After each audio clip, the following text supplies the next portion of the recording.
Today's daf is Nun Ches. Vitanya Idach. Now we have another brisa that darshans the pasuk in a certain way, and that's different than the original drasha of Rosho that we had in the first brisa with regard to the parsha of Tiglachas Mitzorah. And he says, Rosho Matamid Lomar, why did the pasuk, and it's totally superfluous because it says Yigalach es kol siaro, so why did I have to mention Rosho? Lefisha nemar gabi Nazir, tar lo yavar al Rosho. Now we have a head-on collision between two parshios. And that is, we have a Nazir who's a Mitzorah. And the Torah prohibits a Nazir from cutting his hair with a tar. And yet, he's a Mitzorah, and he's obligated in Giluach. So what do we do? So therefore, Ayochel Af Nazir, even a Nazir, even though he's a Mitzorah, he still is enjoined from Tar al Rosho, and he's have to give up on the mitzvah of Tiglachas Mitzorah, Tamid Loma Rosho. The pasuk in Tiglachas Mitzorah says Rosho as an extra pasuk to teach us that even a Nazir who's enjoined from Tar al Rosho, he also has a kiyum essay of Gadel Pera Siar Rosho. Nevertheless, once he becomes a Mitzorah, he will be megalech all his seyar, and even the saros rosho, although besaros rosho, he violates a lav and an essay. And this is the principle of essay doche losa sevi essay. Because Nazir has both a losa and an essay, and the Mitzorah has a mitzvah of tiglachas, and that mitzvah overrides both the losas and the essay of Nazir. Okay, now there's a discussion here about be'idna, because the restriction of essay dochalosa says that it only applies be'idna, which means at the moment that you violate, at the moment you're violating the lav, you are also fulfilling the essay. Now, the lav of Nazir applies even with one seyar, whereas the mitzvah of Tiglachas is only fulfilled at the end when he gets rid of his very last hair. So when he does a Giluach on Seir number 1, he has violated already the losas of Nazir, and yet he has not yet fulfilled the essay of Tiglachas Mitzorah. So the Shagasari gives the following answer. He says that with regard to Isurei Nazir, we have a certain kula, because the Rambam says that ein linazir mitzorah kedusha, that somehow once the nazir contracts tumas mitzorah, even though again it's not soser as nazirus, but nevertheless it somehow diminishes his kedusha as a nazir. And with regard to the lav, the Gemara says yeshno b'she'ela. So that's another kula in the lav, that your person could be shoel on his nazirus. And since he could be shoel on nazirus and he could be mevatel the entire iser, then with regard to the laws of dechia, it's as if there's no lav, so to speak. And therefore, even shalom be'idna, you can override the lav of tiglachas nazir. Now, the Gemara thinks at this time that the first brisa that we learned yesterday on Daf Nun Zayin and Beis, that Rosho is coming to teach us that the essay of Tiglachas overrides the Iser HaKafa, which means that HaKafas HaRosh Shmei HaKafa. The second brisa, on the other hand, says that the Pasuk Rosho is coming to teach me essay Docha Lav the essay in Nazir. And there seems to be a machlokas here whether or not there's an Iser Hakofas Kol Arosh. So that if you're going to derive from an essay of Tiglachas that's Docha Kafa, then you're assuming that the Iser applies even when the Mitzorah does a Tiglachas of Kol Arosh and Giluach Kol Arosh me Giluach. If, on the other hand, you are using the Pasuk Rosho to derive the conclusion of essay Docha Lavi the essay, that's a whole different story. My love Tanaihi, should we say that this issue is a machlokas Tanaim? Why? Lemandi Omimi Nazir, according to the Tana of the second Bryce that we learned today, here on Daf Nun Ches, that he derives from Rosho, to be Docha the Lav in the essay of Nazir, Kasavar HaKofas Kol Arosh Lo Shmei HaKofa.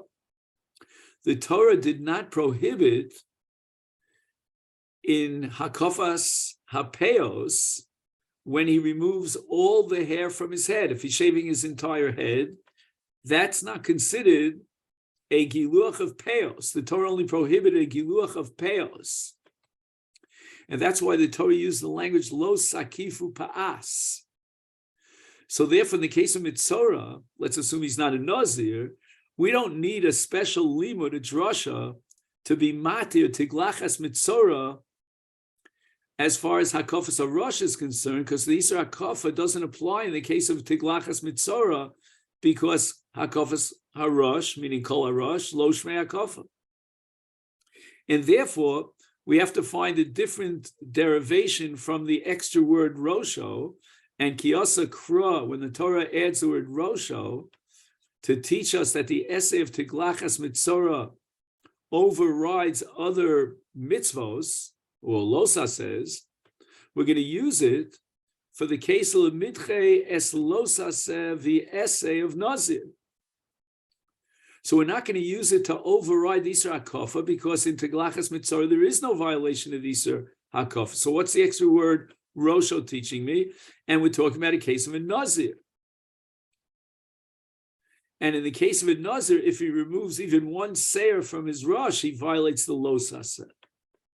And yet, for the sake of the mitzvah of Tiglachas, the Torah adds the word Rosho in the parish of Tiglachas Mitzorah to give me a ribui that Tiglachas Mitzorah is a mitzvah that applies even if he's a Nazir.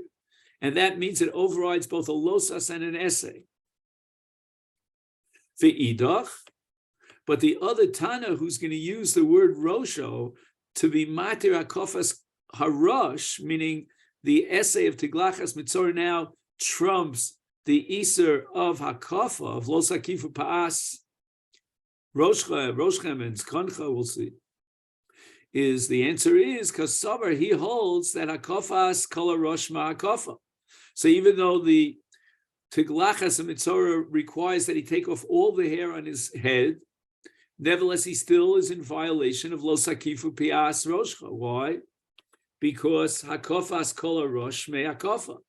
In other words, as he's taking off all the hair on his head, he's also taking off the Pas Rosha. And V'ki Asa Kra L'Mitchi Lav Greater. The Torah is now telling me that the essay of Tiglachas Mitzorah overrides other tzivuyim, and in this case, the Lav of Lo Sakifu, which is a Lav Greater, right? There's no essay to support that Lav. It's a pure Lav. And now we have an essay Docha Lo Saseh. So we're not going to use it for Nazir Mitzorah. And in Nazir Mitzorah, we have both a Lo Saseh and an essay, because with regard to the Nazir, the Torah says Tar Lo Yavral Rosho, and the Torah also says Gadel Pera Sayar Rosho.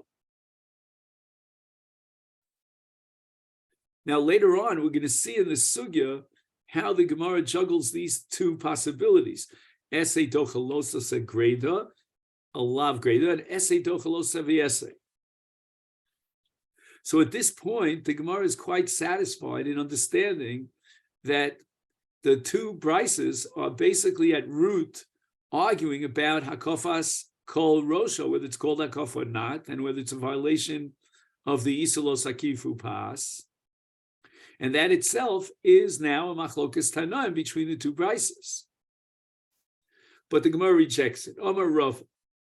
The machlokas between the two brises is not about this issue. Kuli alma. Both brises agree that akofas kol harosh lo shmei akofa. And therefore, even according to the first brisa, the opinion of the first brisa, we don't need a special yalfusa to be matir, a mitzora to be galeach kol rosho, and to override the isolav hakofa, because in the case of tiglachas mitzora, he's not violating the isolav hakofa at all.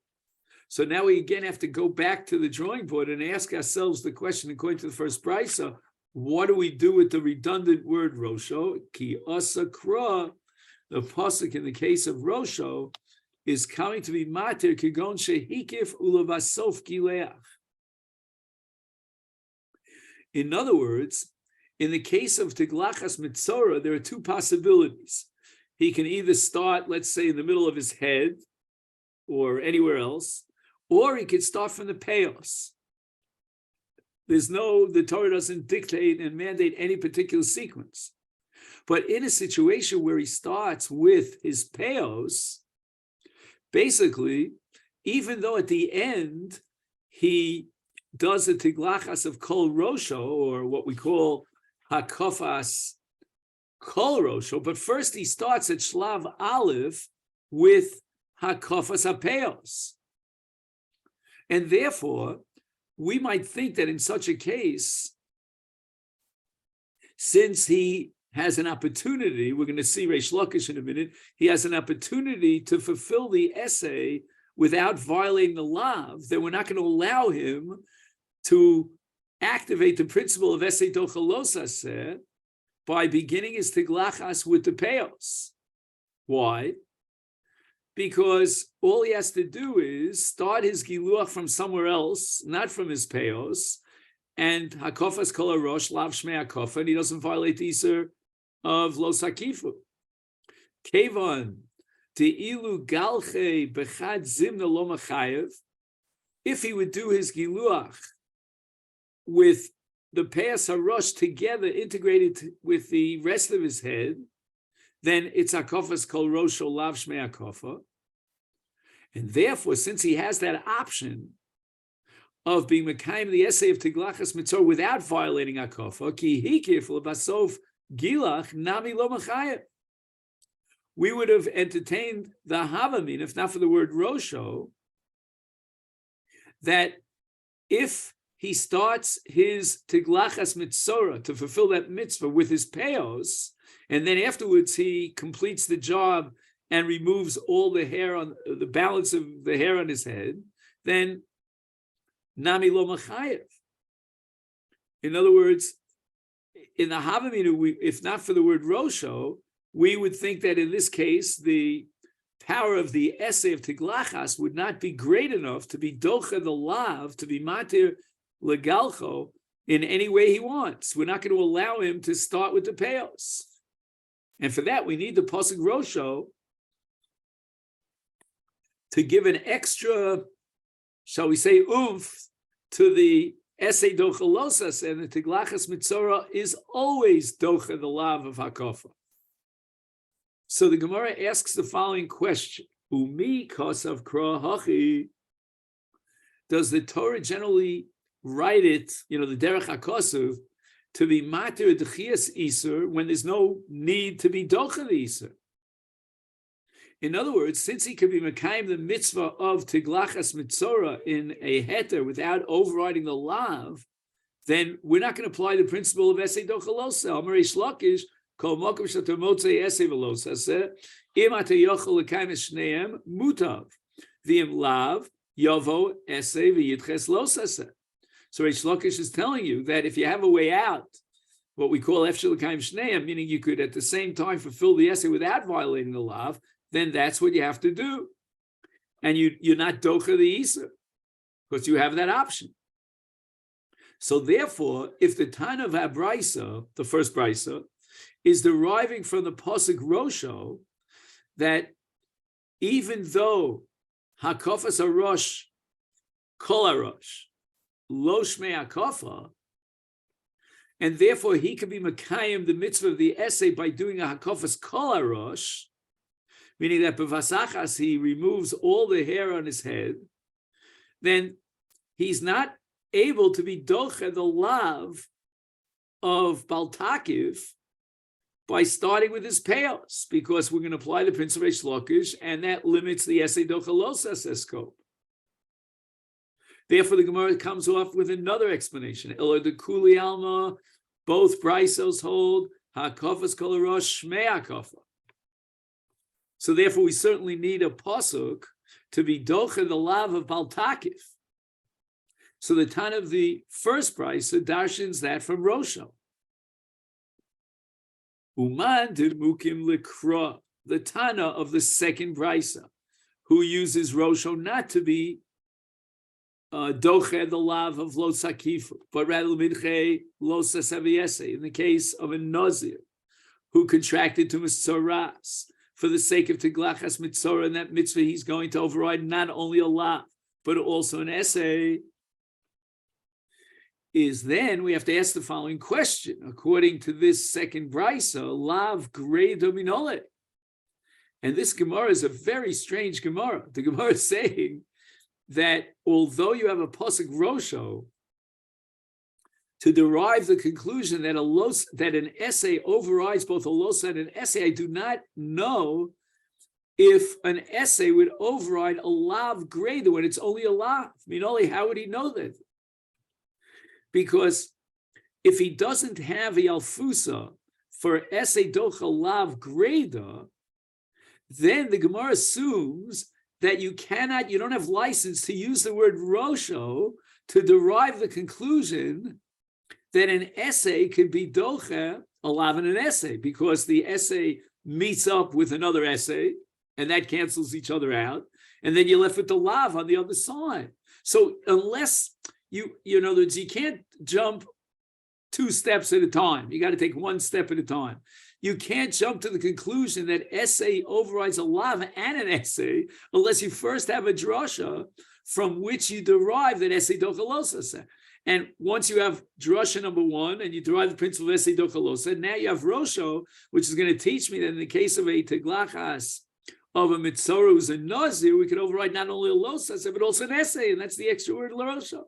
And the Gemara answers, Yolif be the old drasha that we're familiar with from Masechet Yevamis of Gedilim in the pasuk in Parshas Tzitzis. It says the Omakra lo silba shatnes, and immediately afterwards the Torah says Gedilim taselecha al arba kanfos ksuscha.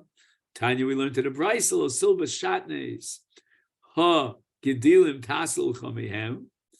Even though you're not allowed to combine semeru pishtin together and wear it as a garment, but nevertheless, if this garment is a tzitzis garment and you're fulfilling with that levish the mitzvah tzitzis, then the Torah is telling us with that smichus that gdilim tasalecha, that the mitzvah of tzitzis overrides the iser shatnes, and that's a lav against an essay greda. I mean to say an essay against the lav greda. Sorry. So therefore, I now use the word rosho to build a second, koma bet on koma aleph, that in the case of a nazir who's a mitzorah, rosho is teaching us that the essay of mitzorah overrides even an lav and an essay. So now the Gemara asks, Uman did nafkale mi rosho. According to the first brisa, he learns essay docha losa segreda from rosho. My time alone nafkale mi gdilim. Why doesn't he use the pasuk of Gedilim Tasalecha to derive the very exact conclusion that he derives from Rosho? It seems superfluous to derive Esei Dochalosa Greda from Rosho in the case of a giluach of Hakofas Harosh, if we already have a pasuk Gedilim Tasalecha. He needs Gedilim Tasalecha for a different drasha to derive a different din to Ravi, Rami, Venasnu, Al. Okay, so now we have we enter into a little bit of the laws of tzitzis. And the question is, we have tzitzis of tzemer and tzitzis of pishtan. And you could have a beged that's made of tzemer, you could have a beged made of pishtan. And Rava says that Ramid Ksiv, there's one pasuk in the parsha in Shlach, it says in tzitzis v'nostal tzitzis hakonof, and the extra word hakonof, because the Torah could have said v'hoya v'nosnu al tzitzis psil tcheles. So why does it have to say hakonof? It says v'yosalem tzitzis al kanfei migdeim. So why repeat the word al tzitzis hakonof? And Rava says is to teach us that chutei tzitzis have to be min or mimin hakonof, which means that if, let's say, you have a beged that's made of silk, of meshi, then the psilim, the chutei tzitzis, has to also be mat'im. They have to also be made of meshi. And that's called konof mimin konof. So let's say, for example, you have a beged of tzemer, you could put a psil of tcheles, which is made of tzemer, on a beged shel tzemer. However, we have another pasuk that seems to contradict this. Vuksiv, the pasuk says, Lo silba shatnes. This, I believe, is in Parshas Kiseitze, if I'm not mistaken. And then it says, Tzemer upishtim yachtov gdium tasel chalar bakanfos ksusaka. So we're going to ask, why did the Torah have a smichus between gdilim and shatnes? To teach me that gdilim, that the Torah commands us, should be of tzemer upishtim, because it says in the pasuk gdilim tasel chavar, and it says tzemer upishtim. So we see that even if you have a talus that's made of meshi or any other min, you can still put tzitzis, chutei tzitzis, that are made of either tzemer upishtim. So on the one hand, we said that konof min konof is an extra pasuk, and that requires that the tzitzis have to be the same material as the beged. But on the other hand, here we have a ribui that's telling me that you could put tzemer upishtim on any beged, no matter what it's made out of, meshi or any other material. Hakei said, how do we reconcile this stira? And the answer is that we have both dinim. Tzemer upishtim potrim bein b'minam ubein shelo b'minam. If the tzitzis are made of either tzemer or pishtim, then it's bein b'minam. Let's say you have a beged of tzemer, you could put on psilim of tzemer, or bein shelo b'minam. If you have a beged of meshi and you want to put psile tzemer or psile pishtim, you could do that too. But sha'ar minim. But if you have psilim that are made up of other minim, it's made of a material, let's say meshi, then b'minam, if the beged itself is meshi potrim, shelo b'minam ain't potrim. And therefore, if you put a tzitzis that's made of meshi onto a beged that's made of, okay, if it's made of meshi, that's not a problem, but if it's made of some other material like tzemer, then ain't potrim. But in any event, the bottom line is that according to this approach of Rava, we don't have any proof from the word gdilim taselacha that esei dochalav greda.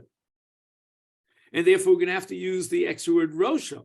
And that's why the first brisa is of the opinion that rosho is coming to be matir the iser of bal takiv, which is only a lav greda, and teaches me esei dochalosase.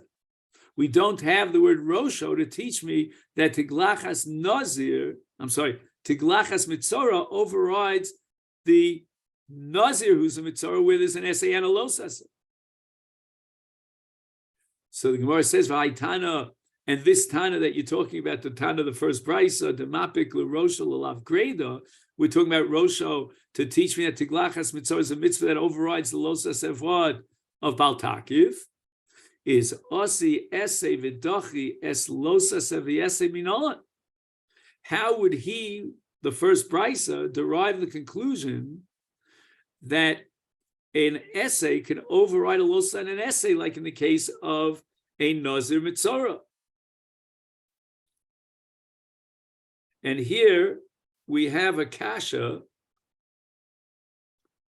of the Rosh. Yesh la'akshos, eich efshel lilmod mi dechias isra akofa, harei lav shein shov b'kol, sharei muter b'noshin. The Gemara assumes that the paradigm of lav nidchal yidei esei is going to be the case of the lav of akofa, which is nidches al yidei esei de tiglachas mitzora. But wait a second, that lav of akofa is a lav shein shov b'kol, which puts it on a lower level, and that's because hakofas harosh does not apply to noshim. And now we don't have any proof that esei docha lo shov b'kol. So the Rishonim offer the following answer. There's Tosas' answer, the Rosh's answer. Tosas' answer is Kevan shalahalon lomdim de'afilu lavi esei shenim shovim bakol nidchim ne'esei is imkein kolshkein lav lechuda shalakofa nidche. V'yein tzorch l'shem kach et hayitur rosho. So he's talking about like an ameno inyan. Later on, the Gemara is going to establish that if you have a lav and an essay she'edem shav bakol, then an essay is docha that, and therefore, why do I need this case of an essay being docha hakofa after hakofa is the lav she'edem shav bakol? And the answer is, ameno inyan, I'm going to use it for a lav hashav bakol. The Rosh gives an answer that this Tana derives the lav hashav bakol from gedilim, but he holds that we need the drush of Rosho because lo ayinu motzim b'shum makom she'esei docha lo saseh haisa mispareshes droshas rava rak kedei l'lamed shel etzemru pishni yesh adifu shel shar minim. So the Gemara says the following: Nafkale, how does the Tana of the first brisa derive the conclusion that an essay is doch even a losas and an essay? The Sanya, he derives it from the word skano. In the parsha of Tiglachas Mitzorah, there's an extra word skano, because the Torah says that he should be megaleh kol siaro. And why did the Torah then have to specify the es zakano? So the brisa says zakano matamid lomar. Why did the Torah add the word skano? And the Gemara and the brisa answers Lefish, and never it says in Parshas Emor with regard to Kohanim, Upias Zekenom, Lo Yigalechu. So, in addition to the general lav of Baltakif, of Pa'as Roshcha, there's a separate, which applies to every Jew, there's a separate lav in the Parsha of Kohanim, in Parshas Emor.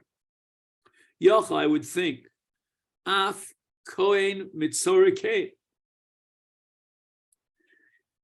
In the case of a Mitzorah, after his ripui, he has to do a tiglachas, and that tiglachas is going to entail a violation of Pa'as Zekonim Lo Yigalechu. So therefore, if he's a Kohen who's enjoined from Pa'as Zekonim Lo Yigalechu, then as a Mitzorah, he would not be allowed to be Megalech his Zakon. He would not be allowed to remove his beard. And when the Pasuk says Yigalach es kol siaro,